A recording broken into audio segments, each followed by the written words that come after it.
Kolmijalka on ehkä tylsin kuvaamisessa käytettävä työkalu, mutta tässä videossa käydään läpi asioita, minkä takia se on ylivoimaisin ja miten tehdä siitä ehkä pikkusen vähemmän tylsä. Viimeisen 6 vuoden aikana mä oon tehnyt videota sekä itselle että asiakkaille ja valehtelematta jokaisessa videossa on käytetty kolmijalkaa. Kun käyttää vähän luovuutta, niin se on paljon monipuolisempi työkalu kuin mitä päälle päin näyttää. Ja kokemuksesta voin sanoa, että uusia hankintoja tehtäessä ne gimbaalit kannattaa jättää sinne kaupan hyllylle ja hankkia itselle hyvä kolmijalka, koska kaiken saa tehtyä käsin tai kolmijalalta. Mutta mitä kaikkea hienoa sillä sitten pystyy tekemään? Ensimmäisenä kaikista itsestäänselvimmät, eli tämmöiset sulavat ylös, alas ja sivuttaisliikkeet, eli pannaus ja tilttaus. Jotta niitä pystyisi tekemään mahdollisimman sulavasti, niin minäkin tähän mun eniten käytettyyn kolmijalkaan on vaihtanut ihan ensimmäisenä tämmöisen videopään sen mukana tulleen kuulapään tilalle. Semmonen kuulapää on oikein hyvä valokuvaustilanteisiin, mutta videohommissa tämmönen 2 akselilla liikkuva videopää on paljon otollisempi, koska sillä voidaan maksimoida se liikkeen sulavuus. Itse huomaan käyttäväni pannauksia ja tilttauksia silloin, kun mä haluan esitellä jotain uutta kuvassa tai paljastaa jotain. Pannauksella saa tehtyä myös helposti eteenpäin vieviä efektejä, kuten vaikka kuvauspaikan vaihdoksen. Kun klipin lopussa pannaan ulos jompaan kumpaan suuntaan ja uuden klipin alussa pannaan samasta suunnasta sisään, saa klippien väliin nätisti häivytettyä toisiinsa.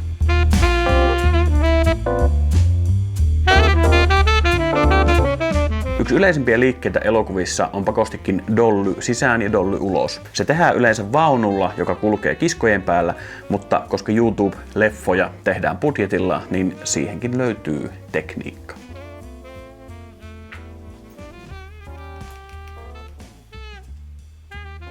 Tasaisella lattialla vetämällä kolmijalkaa pyyhkeen päällä saa yllättävän sulavan näköistä kuvaa aikaan.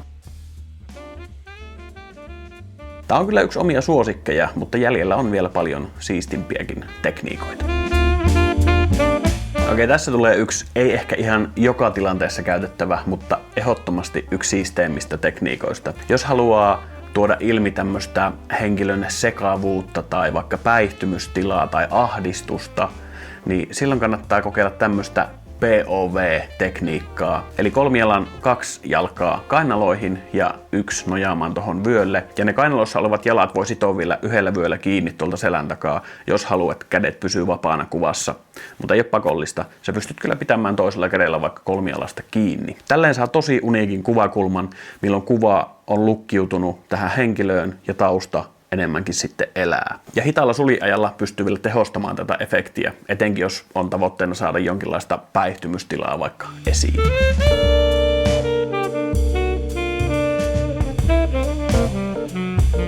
Sen pyyhedolly-tekniikan lisäksi on myös tämmönen toisenlainen dolly-tyylinen tekniikka. Sanotaan sitä nyt sitten vaikka kolmijalka-dollyksi, koska ei tällä tekniikalla mitään muutakaan nimeä oo. Tässä tekniikassa käytetään vain 2 kolmijalan jalkaa, joiden avulla kallistetaan kolmijalkaa jotain kohdetta kohti tai kohteesta pois. Tämä tekniikka on hyvä silloin, kun haluat vaikka paljastaa jonkun esineen. Ja mä suosittelen tekemään tämän liikkeen lopusta alkuun ja sitten kääntämään editissä.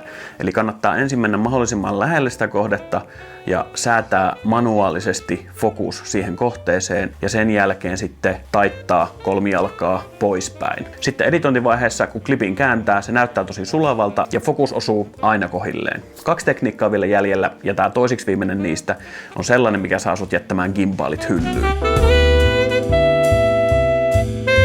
Jo ennen gimbaaleja oli tämmöisiä niin sanottuja steadicamejä olemassa, eli tämmöisiä vakauttimia, mitkä toimii vastapainon avulla. Ja kolmijalkaa pystyy ihan hyvin käyttämään sellaisena vastapainona. Siihen oikeastaan käy ihan mikä tahansa kolmijalka, mutta jos sulla on sellainen, minkä jalat saa käännettyä tasaisesti sivuille, siinä on hyötyä, koska silloin saadaan sitä painopistettä paljon leveämmälle ja vastapainoa paljon leveämmälle, mikä sitten tuo paljon sulavampaa kuvaa liikkuessa. Omaan silmään tämä liike on myös paljon luonnollisemman näköistä, kun taas sitten semmonen gimbaalin tosi mekaanisesti tasoitettu liike. Viimeisenä, mutta ei vähäisimpänä, sen jälkeen kun ollaan nyt käyty tosi monta tekniikkaa läpi, miten saadaan liikettä kuvaan kolmijalan avulla, on tietenkin ihan vaan staattinen kuva.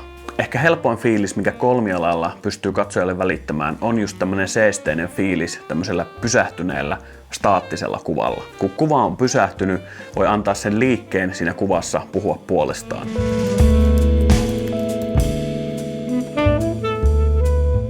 Tässä on myös hyvä vinkki esim. Vaikka semmoisiin vlogeihin, missä paljon liikutaan, niin semmoisen jatkuvan liikkuvan kuvan pilkkominen välillä tämmöisillä pysähtyneillä kuvilla, staattisella kuvalla, antaa pikkusen hengähystaukoa myös sille katsojalle ja se auttaa häntä keskittymään enemmän siihen, mistä sä puhut. Ja tämmönen liikkumaton kuva on tietenkin myös itsestäänselvyys silloin, jos oot oma itses kuvaaja. Liikettä voi aina lisätä myös sitten editointivaiheessa, jos se kuva sitä vaatii. Mä otan mielellään vastaan myös muita tapoja käyttää kolmijalkaa, jos nyt tästä videolta sattuu jotain unohtumaan. Mutta muun muassa näillä kikoilla saa monipuolista ja laadukkaan näköistä videoa ilman mitään kalliita vempaimia, vaikka välillä haluaisikin eksyä siihen hypeen ja fomoon. Ota tästä katseluun lisää asiaa kuvaamisesta. Kiitti sun ajasta. Ciao.